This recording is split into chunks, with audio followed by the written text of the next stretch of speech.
Okay, चलिए अब आज मैं एक थोड़ा सवाल ले रहा हूँ जो बहुत लोगों ने पूछा कल शाम से लेके आज सुबह तक। कल दोपहर को मैं एक्चुअली था नहीं कि अब करना क्या है यहाँ से मार्केट में। अब ऑल टाइम हाई तो लग गया है, तो मैं आपको एक अब यहाँ से जो मेरा व्यू है वो बता रहा हूँ कि यहाँ से अब क्या होगा। और अगेन ये 2019 से मैंने काफ़ी इसमें वो सीख जोड़ी है, क्योंकि इसने काम किया है। पहली बात, 31 मई तक लॉन्ग रन, ठीक है, और 3 जून को फिर आप प्रॉफिट बुक करें। जो लोग एग्जिट पोल का रिस्क लेना चाहते हैं वो 31 मई को ही कट कर लें। 31 मई को फ्राइडे है, ठीक है। क्यों? क्योंकि ट्रेडिंग पोजीशन के लिए 3 जून आपको बेस्ट डे होगा। नॉर्मली नॉर्मली एग्जिट पोल्स में बीजेपी को लीड दिखाई जाती है। अब वो एक्चुअल में भी हो या नहीं हो ये पता नहीं, लेकिन नॉर्मली मैंने एक नोटिस किया है कि एग्जिट पोल्स नॉर्मली बीजेपी को फेवर करते हैं, और इस बार भी ऐसा हो सकता है कि ऐसा ही हो। तो इसके लिए 3 जून में शायद जो गैप अप मिले वो आपके लिए एक बेस्ट अपॉर्चुनिटी होगी अपनी लॉन्ग पोजीशंस कवर करने के लिए। अगर आप अभी लॉन्ग है मार्केट में, ट्रेलिंग स्टॉप लॉस के साथ बने रहें। मार्केट एक्सट्रीमली ओवरबॉट है। अब 5 डे एक्सपोनेंशियल मूविंग एवरेज से भी 300 पॉइंट ऊपर है, तो बता रहा है आपको नेचर ऑफ ओवरबॉट। लेकिन सबसे ज़्यादा पैसा मार्केट में ओवरबॉट और ओवरसोल्ड मार्केट में ही बनता है ट्रेडिंग के हिसाब से, क्योंकि जो दूसरी साइड पर लोग फंस गए हैं वो फंस गए, फिर अब शॉर्ट फंस गए यहाँ पर, ठीक है। तो इसके लिए यहाँ पर बने रहें। 1 जून को आएगा एग्जिट पोल। 1 जून को लास्ट फेज है, लेकिन 1 जून को सैटरडे है। इसके लिए मैं कह रहा हूँ अगर आप कंजर्वेटिव हैं तो 31 मई आपके लिए अच्छा दिन है प्रॉफिट बुकिंग का। लेकिन अगर आप अग्रेसिव हैं तो 3 जून तक का वेट कर लें और 3 जून को आप प्रॉफिट बुक करें। क्यों? क्योंकि 4 जून को मुझे लग रहा है वहाँ से थोड़ी सी प्रॉफिट टेकिंग आएगी। और एक चीज़ का ध्यान रखिएगा, 4 जून के बाद एक प्री बजट मूव शुरू होगा मार्केट का, और उसमें नॉर्मली जो सरकारें होती हैं ना, सबसे जो टफ काम होती है वो पहले बजट में ही करती हैं। तो अगर टैक्सेस को लेकर कुछ काम करना है तो पहले बजट में ही हो जाएगा। तो इसके लिए मेरा एक ये मानना है कि 4 जून से थोड़ी मार्केट में प्रॉफिट बुकिंग पॉसिबल है। 31 मई तक लेकिन हर गिरावट में बिना डरे बाय करें। और एक चीज़, सबसे ज़्यादा अच्छे मौके होंगे जब ग्लोबल करेक्शन है, उसमें बाय करने के लिए। और एक चीज़ प्लीज़, अगले 2 चरणों में फिर से ये सब उसमें मत फंसिए, वोटिंग परसेंटेज वगैरह में। जो होना था ना वो हो चुका है। 5 फेज़ हो चुके हैं, आखिर के 2 फेज़ बचे हैं। कोई डरने की ज़रूरत नहीं है, कोई टेंशन की ज़रूरत नहीं है। इकोनॉमी से रिलेटेड स्टॉक्स में फोकस करें, बैंकों पे फोकस करें, कैपिटल गुड्स में फोकस करें। जो लोग इंडेक्स नहीं खरीदना चाहते हैं, पीएसयूज पर फोकस करें, railway stocks, cement, real estate और रियल एस्टेट के एंसिलरी स्टॉक्स, इन सब पर फोकस करें। और एक स्टॉक जो मुझे लग रहा है यहाँ से अब एक लीडरशिप लेने की कोशिश कर सकता है वो होगा एचडीएफसी बैंक। कल एचडीएफसी बैंक में अच्छी खासी डिलीवरी बाइंग हुई। और अगर एफआईआईज की ये जो बाइंग है, ये अगर ये ईटीएफ्स की बाइंग अगर शुरू हुई, नॉर्मली सबसे पहले वो एचडीएफसी बैंक लेते हैं। सबसे पहले एक एनेक्डोटल एविडेंस रहा है। और अब देखिए कल जिस तरीके की एफआईआई की बाइंग है उसमें क्लियर कट एक मोमेंटम मुझे दिख रहा था कि एचडीएफसी बैंक में यहाँ पर बाइंग रही होगी। और 52 वीक हाई से अभी भी एचडीएफसी बैंक करीब करीब 15% दूर है। 15% away from 52 week high HDFC bank का। अगेन मैं ये बोल रहा हूँ, अगर ये वन ऑफ नहीं है और अगर तो यहाँ पर एफआईआईज ने मोमेंटम सेंस किया है और अगर वो बाय कर रहे हैं और अगर ये बाइंग कंटिन्यू करेगी एफआईआईज की, तो फिर इस पर फोकस कर सकते हैं। ओके, तो एफआईआईज की वापसी पर ऑफ कोर्स जो मोमेंटम एचडीएफसी बैंक और इसके बाकी पियर सेट ने दिखाया वो काफी इंटरेस्टिंग था। लेकिन जैसे हम मेंशन कर रहे हैं कि गिफ्ट निफ्टी भी शायद आज थोड़ी सी नरमी की तरफ इशारा कर रहा है, क्योंकि ग्लोबल सेटअप थोड़ा सा बिगड़ता हुआ दिखाई दे रहा है। तो ग्लोबल सेटअप कैसा है वो आपकी स्क्रीन पर रखते हैं। फिलहाल आपके सामने 24 पॉइंट नीचे गिफ्ट निफ्टी का कारोबार है। अब देखिएगा तब और अब में क्या हुआ है। कल जब हम मार्केट एकदम हाई पर ट्रेड करता देख रहे थे और वो ऑल टाइम हाई पर क्लोज भी देखने को मिला है, अमेरिकी मार्केट्स इशारा कर रहे थे कि एक ठीक सेशन रहेगा, कंसिडरिंग एनवीडिया के नंबर्स पर उन्हें रिएक्ट करना था। तो 39,750 का डाउ, लेकिन ओवरनाइट बिकवाली आई और 39,200 के आसपास आ चुका। तो वहां पर एक गहरा सेल ऑफ देखने को मिला। नैस्डैक में अभी भी स्ट्रेंथ है, लेकिन यह भी ऊपरी स्तरों से कुछ नर्म होता हुआ दिखाई दिया। यही स्थिति एसएनपी में भी देखने को मिली है। तो बहुत पॉजिटिव क्यू, और वहां पर भी अमेरिकी मार्केट्स में हाई पर हाई लगते हुए दिखाई दिए थे, लेकिन ऊपरी लेवल पर मार्केट टिक नहीं पाया। यहां पर हमने देखा है बॉन्ड्स में भी जो कूल ऑफ था वो फिर से उबाल की तरफ इंचअप कर रहा है। 10 ईयर यील्ड हो, 2 ईयर यील्ड हो, वो भी करीब 5% के आसपास दिखने लगी हैं। अब एग्जैक्टली हुआ क्या कि कल डाउ ने जो अच्छी खासी चमकदार और नैस्डैक ने तेजी दिखाई वो टिकी नहीं, और वहां से हमारे लिए क्या संकेत है। नीरज जी, पोस्ट मार्केट में ऑफ कोर्स एनवीडिया हीरो था, आई थिंक मार्केट की शुरुआत में भी हीरो था, लेकिन ऐसा कौन सा विलन आया जिसने मार्केट को पूरी तरह नीचे ड्रैग किया अमेरिका में? एक्चुअली एनवीडिया बेचारा आखिरी तक हीरो रहा। 9% ऊपर ही बंद हुआ वो, लेकिन 3 विलन आए और वो जो पीएमआई नंबर्स आते हैं यूएस में, कल 3 नंबर आए, मैन्युफैक्चरिंग का आया, सर्विसेज का आया और कंपोजिट आया। तीनों नंबर एक्सपेक्टेशन से और एब्सोल्यूट में बहुत ऊपर आए हैं और उससे लगता है कि इकॉनमी बहुत ही तेज़ है वहाँ पे, तो दबाव बनेगा, मेरे इन्फ्लेशनरी नंबर होंगे ये सारे, तो उसकी वजह से थोड़ा सा मार्केट को डर लगा कि ये जो 3 के 3 नंबर आए बहुत ही मजबूत हैं, इससे होप थोड़ी सी और कम होती दिख रही है। तो इसका सबसे पहला रिएक्शन बॉन्ड मार्केट में हुआ, यील्ड बढ़ने लगी, 10, 30, 2 तीनों यील्ड बढ़ के आई और उसके बाद स्वैप मार्केट ने क्लियर इंडिकेशन दे दिया कि अब उनकी होप 0.4% से घट के 0.25% चली गई, वो भी दिसंबर में शायद।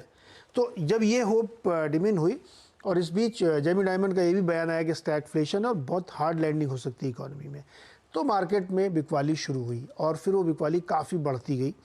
नैस्डैक और एसएनपी में कम इसलिए दिख रही क्योंकि वो एनवीडिया की वजह से, अदरवाइज वो भी और ज़्यादा गिरे होते। तो 600 पॉइंट की एक दिन की रैली लगभग 1.5 साल में शायद पहली बार आई डाउ में इतनी बड़ी गिरावट। तो ये एक प्रेशर बिल्ड हो गया है वहाँ पे। हालांकि मैं ये लगातार कहता रहा हूँ कि बहुत ज़्यादा मार्केट वहाँ का इस बात का नोटिस नहीं ले रहा है कि फेड क्या करेगा, वो मान के चुका है कुछ नहीं करेंगे शायद ये, लेकिन फिर भी कल का न्यूट्रल डे था और वहाँ इस तरह की बड़ी खबरें आई और चारों तरफ से खबरें आ रही थी, इसलिए मार्केट एक नीजर रिएक्शन दिया प्रॉफिट बुकिंग का, नो शॉर्टिंग, केवल प्रॉफिट बुक किया लोगों ने क्योंकि मार्केट हाईस पे खड़े थे वहाँ पे। तो एक बड़ी प्रॉफिट बुकिंग हुई और अब अगला ट्रिगर मैं कह रहा हूँ 12 जून की कमेंट्री होगी, जो फेड आके बताएगा कि वो क्या सोच रहे हैं, क्या करने वाले हैं और उनके ऊपर कितना पॉलिटिकल प्रेशर है। इसके अलावा चूंकि अर्निंग सीजन भी अब लगभग ख़त्म ही हो गया है, तो मार्केट उसी हिसाब से चलेगा। लेकिन अब मार्केट को यहाँ से ड्राइव करने के लिए फेड की कमेंट्री और अर्निंग्स है 3। अगर फेड की कमेंट्री पॉजिटिव नहीं होती ज़रा से भी तो फिर अर्निंग्स पे डिपेंडेंट होगा। लेकिन कल प्रॉफिट बुकिंग ग्लोबल थी, यूरोप के मार्केट गिरे हैं, एशिया के गिरे हैं, चाइनीज़ गिरे हैं, मेटल गिरा है, सोना गिरा है, क्रूड गिरा है, तो सब जगह मुनाफा वसूली कल ग्लोबल मार्केट में हुई है। ग्लोबल मार्केट्स में अच्छी खासी मुनाफा वसूली, लेकिन भारतीय बाजार अनुज इनफैक्ट हम वो 23,000 का लेवल फ्यूचर्स में तो देख ही चुके हैं। वी वो होपिंग कि कंसिडरिंग कल 22,993 तक का हाई लगे तो वो क्लोजिंग पर आ जाता तो अच्छी बात होती। लेकिन जो शॉर्ट कवरिंग की आप बात कर रहे थे, जो एचडीएफसी बैंक में खरीदारी देखने को मिली है, काफी दिनों बाद एफआईआईज की तरफ से बड़े कन्विक्शन का आंकड़ा आया है, तो अब उनकी तरफ से भी कॉन्फिडेंस लौट रहा है। ये डेटा आप सजेस्ट कर रहा है क्या? क्योंकि across the board I think वो नंबर्स अच्छे हैं। बिल्कुल 100% अच्छा है। मैं सेटअप पे आऊँ ना, इससे पहले मैं एक चीज़ जोड़ देता हूँ। अगर वो वाइप रेडी है वो 2, 3, 4, 5, 6 का, ठीक है, देखिए क्या होता है ना, 22,600 पे ये कहना बड़ा आसान है कि अब 23,500 आएगा। मतलब उसके बाद अगर आपको मोमेंटम दिख रहा है, उसके बाद तो कोई भी कह देगा आपको, आप किसी से पूछ लीजिए, बोलेगा कि हाँ 23,500 आएगा, ठीक है। 2, 3, 4, 5, 6 का हमने व्यू लिया था जब निफ्टी 21,000 पर था। जी हाँ। तब से मेरी एक स्टैंडर्ड एक वन वे लाइन रही है कि अब निफ्टी 2, 3, 4, 5, 6 पे जाएगा और बहुत जल्दी जाएगा। और एक चीज़, हर डिप पर सिप करें। ये डिप और सिप, ये एक लाइन ली थी कि डिप और सिप। और आपको याद होगा, चाहे वो पहले वो इजराइल और हमास की बात हुई, उसके बाद वो एस्केलेशन जब रशिया वाला, सॉरी वो ईरान के साथ जब वो एस्केलेशन हुआ, तब मार्केट ने डिप दिया। हर डिप पर ये बात हुई कि इस डिप को लपक लीजिए। और एक चीज़, एफआईआई की शॉर्टिंग, मैंने हमेशा एक चीज़ कही है, जब भी एफआईआई की इस लेवल की शॉर्टिंग हो उसमें आपको हमेशा बाय करना चाहिए, क्योंकि एक एनेक्डोटल एविडेंस रहा है कि उसमें आपका पैसा बनेगा, ठीक है। तो देखिए मैं क्या होता है, मैं तो एक चीज़ जानता हूँ, और मैं तो क्योंकि सोशल मीडिया पर काफ़ी एक्टिव रहता हूँ और काफ़ी इस चीज़ को मेरे डायरेक्ट मैसेजेस पर और ट्विटर पर मेरे को मैसेजेस आते रहते हैं। बहुत लोगों के मैसेजेस आए हैं कि उन्होंने इस मार्केट में बहुत पैसा इसलिए बनाया क्योंकि वो हर डिप में बने रहे, ठीक है ना। असली पैसा बनता है अगर आप डिप में बने रहें और डिप में ऐड करें तो, ठीक है।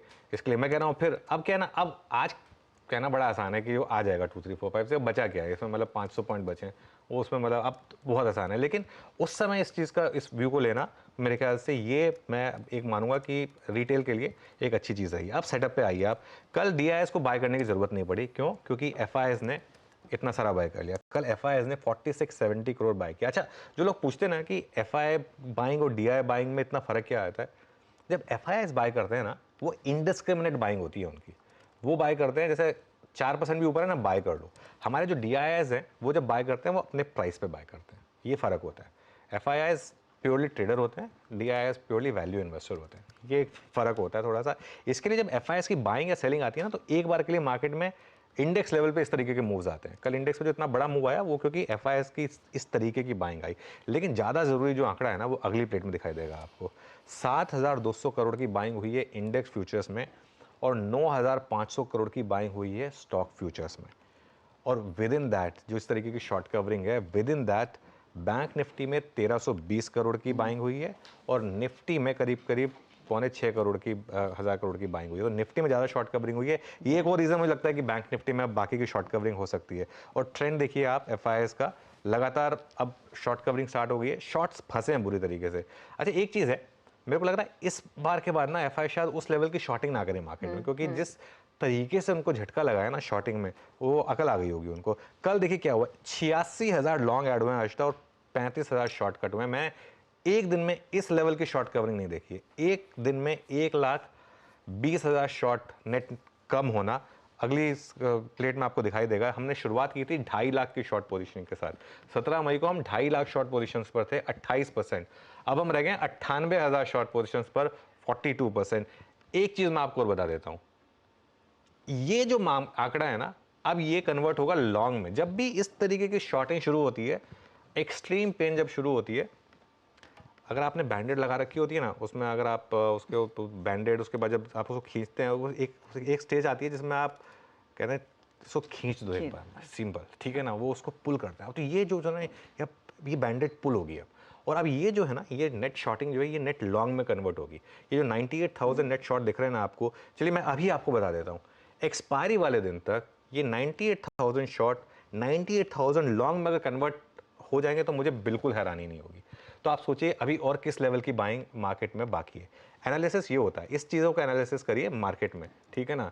बाकी जो फालतू के एनालिसिस होते हैं ना, कि ये वोटिंग परसेंट कभी आधा परसेंट ऊपर आ गया, कभी आधा परसेंट नीचे आ गया, तो नीचे है तब वो मतलब मार्केट ऊपर जा रहा है, उसके बाद भी मतलब आप बोलते हैं कि नहीं वोटिंग परसेंटेज बढ़ गया। कहाँ से बढ़ गया, पांचवें चरण में तो नीचे आया था। लेकिन खैर ठीक है, सबको अपना एनालिसिस करने का पूरा राइट है। तो खैर एनीवे 98,000 शॉर्ट पर हैं हम इस समय, तो उस पर आप फोकस करिए। ये अभी भी नेट लॉन्ग में कन्वर्ट होगा और ये बैंक निफ्टी इसको लीड करेगा। मैं आप फिर बोल रहा हूँ आपको, अब फोकस करें आप बैंक निफ्टी पे। मैं पिछले 6 दिन से बोल रहा था बैंक निफ्टी को अवॉइड करें। कल मैंने एक वीडियो किया बैंक निफ्टी पर फोकस करें, और अब मैं डबल डाउन कर रहा हूँ। अब यहाँ से बैंक निफ्टी की बारी है चलने की। बस दिक्कत क्या है, एक तो इंडिया विक्स जो है वो कल थोड़ा नीचे आया, और दूसरा put call ratio 1.37, put call ratio 1.37 पर आ गया। ये थोड़ा सा एक मार्केट के लिए ओवरबॉट है, लेकिन जैसा मैं कह रहा हूँ, ये मार्केट अब रुकने वाला नहीं है। एक बार के लिए 31 मई तक, 1 जून तक, ये 3 जून तक ये मार्केट ऑल टाइम हाई लगाएगा, और इवन 2, 3, 4, 5, 6 भी लगा दे तो मुझे हैरानी नहीं होगी। तो ये देखिए अच्छी खासी तेजी, 2, 3, 4, 5, 6 की तैयारी, और FIIs के लिए हम यही कह सकते हैं, लौट के बुद्धू घर को आए। लौट के बुद्धू घर को आए, और इस मार्केट में दोबारा शॉर्ट करने की गलती मत करिएगा, क्योंकि हमारे यहाँ पे ना थोड़े लोग एग्रेसिव हो जाते हैं। हमने हमारी मार्केट शॉर्ट कैसे करी, वो आजकल ना हर जगह नेशनलिज्म का तड़का है, तो इवन मार्केट में भी तड़का घुस गया है। और एक चीज़ मैं ऐड करना भूल गया था, आज आप 2 स्टॉक पर और फोकस कर सकते हैं, बायोकॉन और आइडिया। बिग स्टॉक्स में मैं डिस्कस करूंगा, वैसे बैन से बाहर आए हैं 2 स्टॉक्स, बायोकॉन और आइडिया। नया कोई ऐड नहीं हुआ, और बाकी की जो लिस्ट है वो बनी हुई है एज इट इज। ओके, तो ये इनफैक्ट सेटअप है, ये डेटा पॉइंट्स है। अब क्लियरली तेजी और तेजी का ही ट्रेड सोचना है, लेकिन किन खास लेवल्स पर आज फोकस रहेगा? कंसिडरिंग कल का हाई 22,993 था और डे लो से करीब करीब हम 300 पॉइंट की रिकवरी दिखा चुके हैं। अनुज, निफ्टी के लिए स्पेसिफिकली अगर ट्रेड किसी ने बैठाना है उस इंट्राडे ट्रेडर के लिए, क्या लेवल देखें? ओपनिंग पर किस लेवल पर खरीदें? एंट्री का मौका कहाँ मिलेगा? देखिए, पहली बात तो अगर तो गिफ्ट निफ्टी सही है तो जहाँ पे खुल रहा है, सुबह वैसे बहुत ज़्यादा अच्छा, मैं जब स्ट्रैटेजी बनाई थी तो सुबह सुबह बनाई थी, तब तो गिफ्ट निफ्टी करीब करीब 60-70 पॉइंट नीचे था। बाय एट ओपन और ऐड ऑन डिप्स। आज मैं एक सिंपल स्ट्रैटेजी लेके चल रहा हूँ, कोई मतलब इधर उधर का वो नहीं। अच्छा, कल भी मैंने एक चीज़ बोली थी, कल कि सेल बिल्कुल मत करिएगा। कल मैंने सिर्फ बाय वाला ट्रेड लिया था, सेल का ट्रेड था ही नहीं कल। तो आज भी खुलते ही खरीदें, डिप पर ऐड करें। पहला बाय जोन है 22,925 से 22,975 का, ठीक है। जिस जोन में लग रहा है गिफ्ट निफ्टी अगर सही है तो वहीं शुरुआत होगी। और ऐड जोन है आपका 22,750 से 22,850 का। अगर ये जोन मिल जाए किसी भी कारण से, मिलते हैं मार्केट में, कोई भी रीज़न हो सकता है, आज फ्राइडे है, हो सकता है उस वजह से मिल जाए, तो उसमें ऐड कर लें। और एक ट्रेडिंग स्टॉप लॉस रखें 22,638 का। 22,638 क्या है? 5 डे एक्सपोनेंशियल मूविंग एवरेज। अब प्रॉब्लम क्या है, अब ये वाली जो मार्केट है ना, अब ये चेजिंग वाली मार्केट है। अब इसको चेज करना है आपको। कुछ मार्केट्स होते हैं जिसमें आपको चेज नहीं करना होता। अब ये मार्केट जो है इसको आप चेज करिए और शॉर्टिंग के बारे में बिल्कुल मत सोचिए। हर डिप को बाय करिए और अभी भी मार्केट में बहुत स्कोप है शॉर्ट कवरिंग का। निफ्टी और बैंक निफ्टी दोनों में बहुत स्कोप है अभी भी शॉर्ट कवरिंग का। तो इसके लिए मेरा मानना ये है कि आज आप ये इन लेवल्स पर फोकस करिए और डरिए मत। मेन चीज़ ये है क्योंकि एक चीज़ समझने की कोशिश करिए, कल की मार्केट ने आपको क्या बताया है। कल की जो हमारी रैली है उसने आपको ये बताया कि एक मैक्रो ट्रिगर पे ये रैली आई है। इतना बड़ा आरबीआई का डिविडेंड, 20 बेसिस पॉइंट आपका फिस्कल डेफिसिट कम हो रहा है। एक पेटिंग मार्केट में अगर आप जाएंगे, बीजेपी की सीटें 310 320 पहुंच रही हैं। अब वो 3 जून को 4 जून को उतनी आएंगी या नहीं आएंगी वो 4 जून को पता चलेगा। उससे पहले तो मार्केट प्राइसिंग कर लेगा उन चीज़ों को। कल जिस तरीके से स्टॉक्स रैली कर रहे थे, 3-4 दिन से मेरी ये बात हो रही है कि जिस तरीके से पीएलआई स्टॉक्स रैली कर रहे हैं, जिस तरीके से रेलवे स्टॉक्स रैली कर रहे हैं, जिस तरीके से बाकी के सारे स्टॉक्स रैली कर रहे हैं, कुछ कॉर्पोरेट ग्रुप के स्टॉक्स जिस तरीके से रैली कर रहे हैं, ये आपको एक तरीके से हिंट दे रहा है कि मार्केट क्या प्राइसिंग करने की कोशिश कर रहा है। 2004 को छोड़ देना अगर, अब तो मार्केट ने हर बार प्राइसिंग सही की है। तो इस हिसाब से अभी भी मैं यही कहूँगा कि आप मार्केट में बने रहें और निफ्टी में हर लोअर लेवल पर ऐड करें। ओके तो ये फिलहाल हर लोअर लेवल पर खरीदारी करनी है, उसके आगे आपको कुछ सोचना नहीं है। लेकिन निफ्टी बैंक अनुज, कंसिडरिंग हम 1200 पॉइंट्स दूर हैं उस लाइफ टाइम हाई के लिए, अब आपने कहा कि उम्मीद तो यही है कि अगले हफ्ते तक उन लेवल्स को हम अचीव कर लेंगे। आज के लिए ट्रेडर्स को इंडेक्स पर ज्यादा जोर देना है या फिर जो कल HDFC bank, ICICI bank, Kotak and the likes में शॉर्ट कवरिंग हुई है उन स्टॉक्स पर ज्यादा जोर दें? देखिए एक चीज़ समझ लीजिए हर्षदा, बैंक निफ्टी में रैली शुरू हुई थी परसों से। परसों के लास्ट के आधे घंटे में जिस तरीके से रैली आई उसके बाद कल कंटिन्यू हुई। बैंक निफ्टी में अब आपको एक लीप ऑफ फेथ लेना है, एक स्टॉप लॉस लगाना है और लॉन्ग रहना है बैंक निफ्टी में। अब आपको ये 1200 पॉइंट लेने हैं बैंक निफ्टी में, ये समझ के चलिए। बाय जोन है 48,500 टू 48,700 अगर मिल जाए आपको किसी भी कारण से यहाँ पर, और एड जोन है 48,200 टू 48,500 और एक बहुत टाइट स्टॉप लॉस रखिए 48,000 का, क्योंकि मेरा मानना ये है कि बैंक निफ्टी जा रहा है न्यू हाइस पर 50,000 पर, और इवन अगर हो जाए तो 51,000 भी अगर हिट कर दे एक बार के लिए। जब एक बार चीज़ें चलनी शुरू होती है ना, वो स्प्रिंग है बेसिकली, स्प्रिंग को आप दबा के रखते हैं, एक बार वो रिलीज होता है तो उसके बाद अब वो कितना ऊपर जाता है ये कह नहीं सकते। ऊपर जाएगा ये पता है, जितना आप उसको दबाएंगे उतना ऊपर जाएगा, लेकिन ये स्प्रिंग वाला मूव है। बैंक निफ्टी में जो कल का मूव था ये स्प्रिंग वाला मूव है। अब ये स्प्रिंग कहाँ तक उछलेगा, 50,000 पे रुकेगा, 51,000 पे रुकेगा, ये मैं नहीं कह सकता। मैं जो कह सकता हूँ कि आप बने रहें और अपने स्टॉप लॉस के साथ इस बैंक निफ्टी में 50,000 की तेजी के लिए ओके तो 48,200 से 48,500 के बीच आपको मौके निफ्टी बैंक अगर देगा तो फटाफट उसमें आइए, तेजी की पोजीशंस और तेजी में ही रहना है क्योंकि यहाँ पर वो बड़ी मूव अब आना शुरू होगी। तो ये निफ्टी बैंक की बात हुई, लेकिन